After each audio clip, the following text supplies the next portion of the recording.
To further break down this deal, and especially to give us some of the perspective from the Palestinian side, we are joined by Jeremy Scahill, of course, co-founder of Dropsite News. Great to see you, sir. Good to see you, man. Good to be with both of you. Yeah, of course. So just give us top line what you were hearing from Hamas and others in the factions over on the Palestinian side.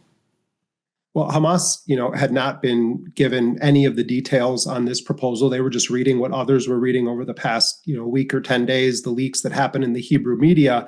They weren't consulted at all about any terms of this. I mean, you had Jared Kushner, the president's son-in-law, Steve Witkoff, Ron Dermer, who's Netanyahu's point man and top advisor, basically working on this. They then brought in some Arab and Muslim countries, and clearly you see some concessions, although a lot of it is sort of unenforceable, that were made to Arab and Muslim nations in order to get their buy-in. But there were no Palestinians whatsoever involved with the crafting of what Trump says is a enduring peace plan for the Palestinians. So the first reaction that I've heard from people associated with the Palestinian resistance is, how can you announce a plan and not have consulted with any Palestinians? Now, while Hamas just now has formally been given this framework, they haven't, officially taken a position on it yet. They say they're going to do some consultations, et cetera, and come back. But what I'm hearing behind the scenes from people in these Palestinian resistance factions is that they view this as a total farce,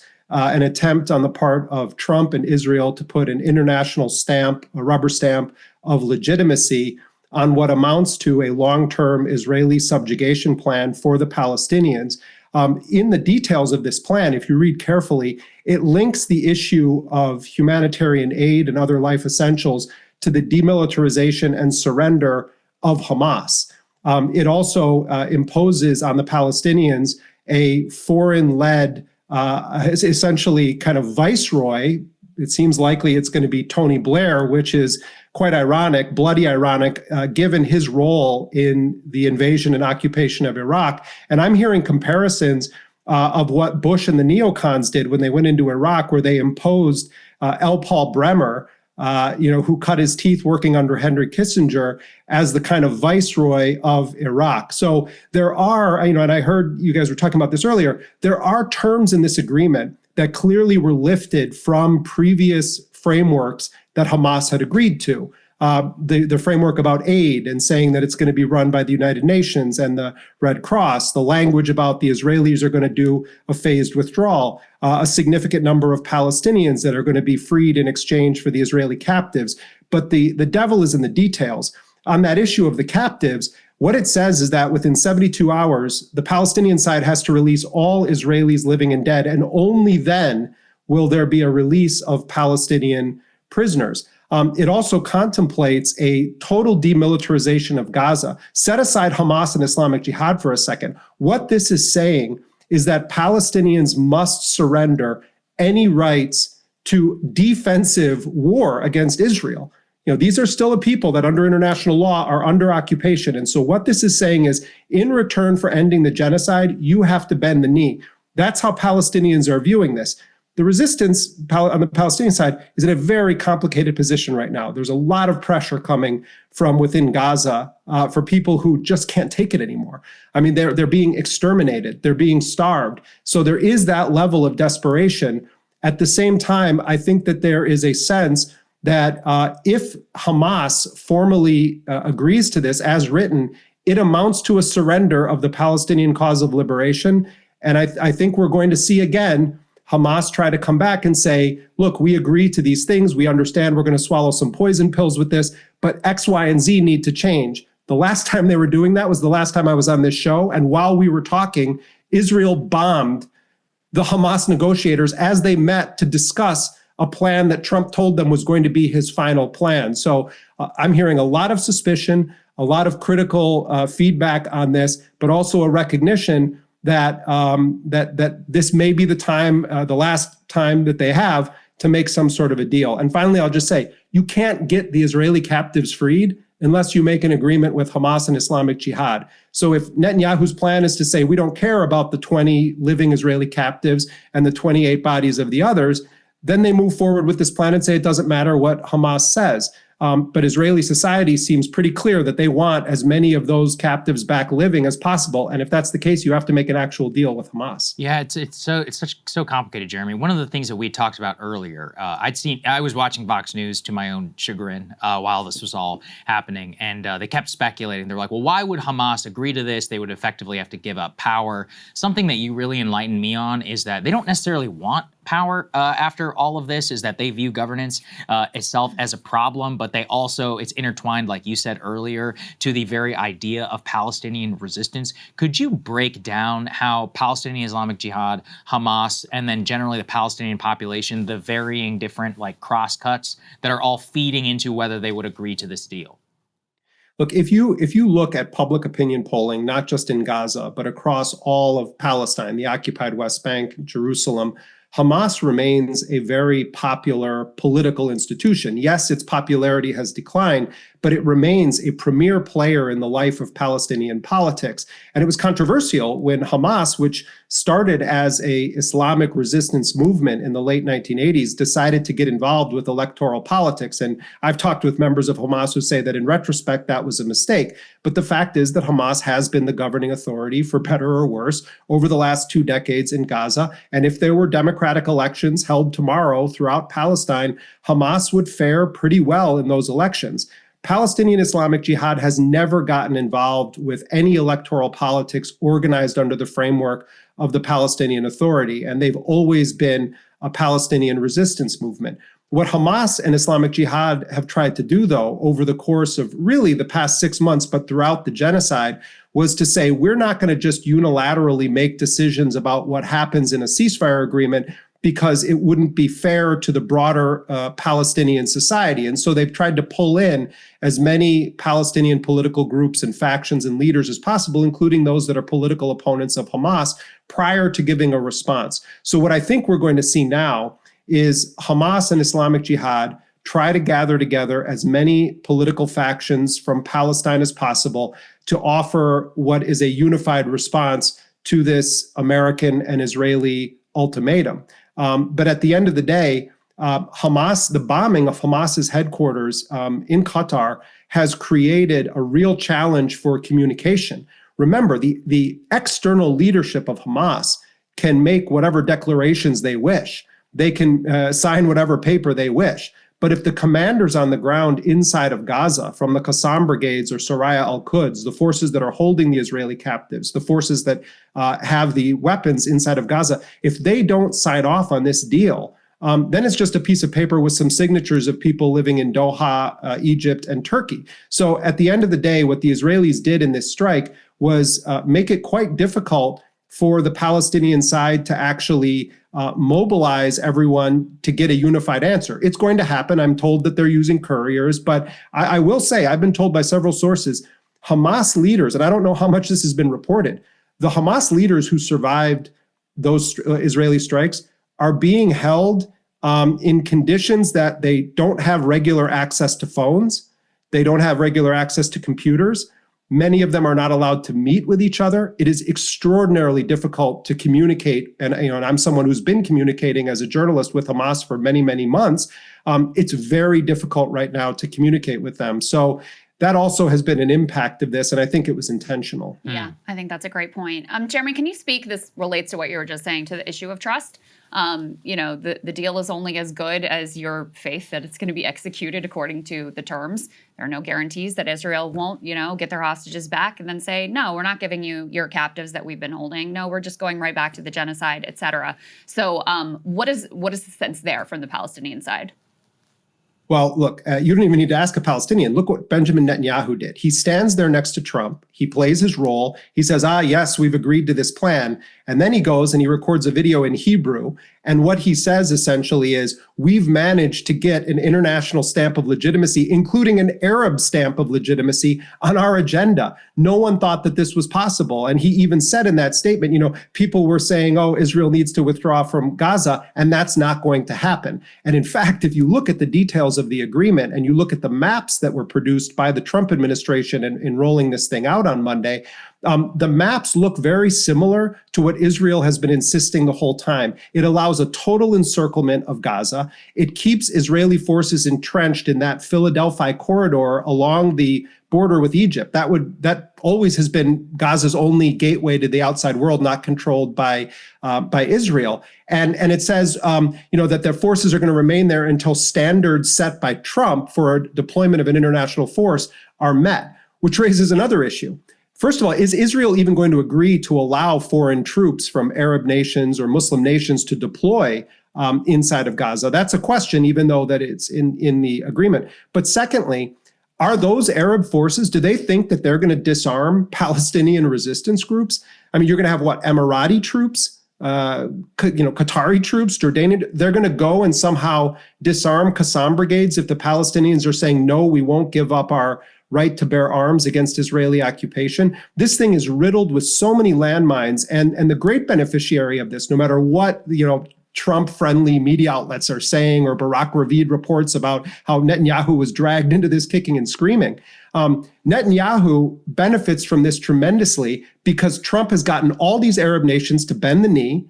They're putting the stamp of legitimacy on it. They threw a few chits to the Arab and Muslim countries and said, oh yeah, we'll put some language in about eventual self-determination and statehood. But at the end of the day, there's no enforcement mechanism, Krystal. That's the question that you're asking. And that's what I'm hearing from Palestinian negotiators who are going to have to deal with this thing, is this is wrapped up with the veneer of legitimacy, but the devil is in the details, and the details look very, very favorable to Israel being able to continue the genocide, which Netanyahu and Trump both said they will if Hamas doesn't surrender. Right. And so what I pointed out in our segment, Jeremy, was not only no Palestinian statehood mentioned, but also no annexation, that was mentioned as well. Trump has independently said, I will not allow Israel to annex the West Bank and or Gaza, but that was not present in the details. He also has his own coalition at home to worry about. Drop Site, we read on the show, posted some Netanyahu's comments in Hebrew, which were very different, about Israeli withdrawal. Given all of that, though, considering the sentiment inside of Gaza and now how these Palestinian negotiators are seeing things, are they seeing it as even having the ability to give a counter proposal and buy some time? Or considering how things have gone, when they say within 72 hours, are they just seeing this as a, basically, like you said, something wrapped in legitimacy that allows them to continue the war? What's their initial impression? It's a great question, and it's tough to know. I mean, again, the last time they were supposedly reviewing a proposal, there was an attempt to assassinate all of them. In previous rounds, yes, Hamas has been able, through the mediators from Qatar and Egypt, to give feedback. Then the Israelis come. And I have to say that at times, Witkoff and Trump and others have sort of said to Israel, you should take 2 steps toward the Palestinian position on this issue or that issue. Now, typically they're just hardlining it, saying, you must accept Israel's conditions. But that's a real question. Qatar announced, because of this sort of apology from Netanyahu yesterday made from the White House, that it was going to re-enter the fray as a mediator. And Qatar and Egypt and Turkey now is getting involved, are holding consultative meetings. They say they're going to talk with Hamas. I don't think Hamas is just going to accept this as written. I think they're going to ask some clarifying questions, and they're going to propose some amendments. All of the Hamas officials that have been permitted by Qatar to speak in recent days, and especially last night, were indicating that they have a very negative view of this, that they feel like this strips Palestinians of their right to self-determination. The question is the response going to be to try to kill them all again? Or is there going to be an actual negotiation? If there isn't an actual negotiation, Netanyahu is sentencing those 20 living Israeli captives to death, almost certainly. Do you think that Israel and the U.S. want Hamas to accept this deal, or do you think that they're sort of hoping that they've created enough poison pills in there under the veneer of legitimacy so that when Hamas does come back and say, we've got issues with X, Y, and Z, they can say, oh, we can't negotiate with them. We've just got to continue. We have no choice. Netanyahu absolutely wants Hamas to reject this so that he then says, well, the U.S. tried, all the Arab countries did it. Hamas wouldn't listen to any of them. We have no choice but to go ahead and do that. I think that's pretty clear that that's what Netanyahu wants. Trump is a little bit different. Remember, there's domestic politics at play here too, and some of this has really become very accentuated since the assassination of Charlie Kirk. Trump is facing a base within his MAGA movement that is starting to become very hostile toward the U.S. position on Israel. And I think Trump also sees huge dollar signs. There was a moment during this public statement with Netanyahu on Monday at the White House. Trump kept referring to Ron Dermer and talking to him. Trump gave this really false history of how Israel gave Gaza to the Palestinians, but he kept saying they gave up what is the most beautiful real estate in the entire Middle East. And in this plan, you have a neoliberal economic vision for development in Gaza. You had Jared Kushner, who is bankrolled to the tune of billions of dollars now in the private sector by Saudi Arabia, Qatar, and the UAE. The Trump family stands to benefit tremendously financially from pushing through a privatization agenda in Gaza. And Witkoff so I think that there may be a difference. Say that again. Yeah. I said, and Witkoff as well. Too. And yeah, I mean, so these guys, I think, are also looking at it as like, okay, Trump didn't exactly do his Middle East Riviera that he threatened in February, but I think he sees a path to it through Jared Kushner and other friends of his, where they're going to cash in on this. And it's no coincidence that they say, oh, Tony Blair is going to be, a major player in this. Blair has spent his entire life since leaving office as the British Prime Minister getting bankrolled for peddling his influence by dictators and despots around the world. And so this whole thing, I think, is becoming Gaza incorporated for Trump and his inner circle. So it might be a case where Netanyahu wants Hamas to reject it, where Trump legitimately wants to find a way to achieve through diplomatic means what Israel failed to achieve militarily, because they didn't actually defeat Hamas on the battlefield. Right. Yeah, and that's the last thing here. You said that they were effectively sentencing the hostages to death. I'm curious, why do you see such finality? We've seen, Trump, from the first day he took office, release the hostages or else in 48 hours. Nothing happens. Yeah. I will back Israel to the full hilt. It's like, well, you already are. So what does that even mean? All hell will break loose. Like, if they militarily could do more to Gaza, they would, but they just can't. And so, Jeremy, why do you see it as this is the final straw and not just another, step in whatever the future negotiation will be? What I'm saying is that if the United States and Israel decide, okay, Hamas is rejecting this deal, but we're going to move forward with this plan. Okay. And they go in and they try to deploy international forces. And then you have sort of simultaneous operators where you have some international forces in areas that Israel has relinquished control to an Arab or international force, if that even happens. But then you have Israel continuing to do its operations. And what I'm saying is, if they've decided that they're done with trying to negotiate the release of the Israeli captives, and Netanyahu says, okay, we're going to just intensify military operations to try to retrieve these captives, I think it's very likely every single one of the living captives is going to be killed either by Israel, many of them already have been killed by Israel, or when they attempt to take them. The Qassam brigades have said they've put mechanisms in place so that if Israel tries to rescue them from a tunnel or from an area where they are, that their captors could essentially kill them as Israel tries to raid it. So that's what I mean by it. I agree with your assessment that there's been all these threats and it just continues on and on. But I do think that this time, it's Trump and Netanyahu are either going to just do full-blown massive invasion, as we're seeing in Gaza City, and expand it out, or they're going to try to move forward with aspects of this plan, whether or not Hamas agrees to it. And in that case, I think the hostages die. Got it. And do you think that Israel was sort of pushed towards this gambit by some of the international pressure that has increased recently?